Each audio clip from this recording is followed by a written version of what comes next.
ditabrak oleh motor ya, jadi kecelakaan, dan hari ini beliau masih dalam keadaan sakit dan tidak bisa memenuhi panggilan di Polda Metro Jaya pada siang hari ini. Wakil Ketua Tim Pembela Ulama dan aktivis TPUA, Rizal Fadila, absen memenuhi undangan klarifikasi terkait laporan Presiden ke-7 RI Joko Widodo Jokowi dalam perkara tudingan ijazah palsu.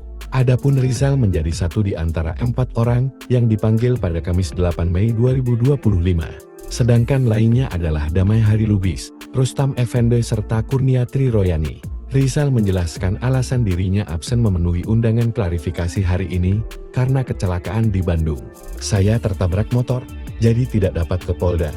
Mungkin kuasa hukum datang, ujarnya, saat dikonfirmasi, Kamis. Bukti kecelakaan pun dilampirkan berupa foto surat dokter serta foto kakinya yang sedang luka dan diperban.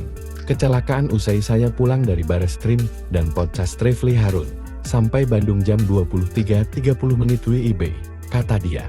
Pas nyebrang ada motor, tak sempat menghindar, tapi kayaknya tidak sengaja, di Jalan Kopo, dekat RS Immanuel, sambungnya.